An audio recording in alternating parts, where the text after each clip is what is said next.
નમસ્કાર. એક હવામાન વિશે ટૂંકી માહિતી આપો. આજે 1 ઓગસ્ટ છે અને લગભગ અમુક વિસ્તારોમાં તો ઝાપટા બી વરસાદ થયો છે. આપણા વાવથરા છે, તાંદરા છે, સુઈગામ છે.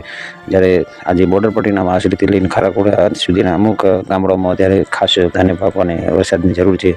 એટલે કે થોડો ધાન્ય પાકોને થોડો પહેલો અગાઉ વરસાદ ઝરમર થયો હતો, એના લીધે તરસ આવી છે. ત્યારે આપણે કહીએ તો કે અત્યારે જરૂર છે અને ધાન્ય પાકોને પિયતની કે વરસાદ થાય તો સારો. પણ હવે 8 તારીખ સુધી ખેડૂત ભાઈઓ અત્યારે કોઈ સંભાવના કોઈ સારી વરસાદ થવાની સંભાવના દેખાતી નથી. 9, 10 ને 11 આ 3 તારીખોમાં એક વાતાવરણનો પલટો આવવાનો છે.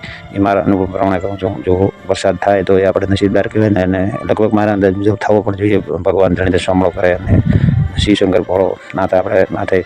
જો 10 દાડા હજી આ 8 દાડા સુધી વરસાદ થાય તો કોઈ ખોટું નથી કહેવો કે મોડું નથી થતું. પણ લગભગ અત્યારે ઝાપટારૂપી વરસાદ આવશે અમુક પણ ખાસ કોઈ સાર્વત્રિક વરસાદની સંભાવના નથી. 9, 10 ને 11 3 તારીખોમાં થોડો હવામાનનો પલટો જોવા મળશે. હું આપને વિગતવાર વિડીયો આપતો રહીશું. બસ જય હિન્દ, જય જવાન, જય કિસાન.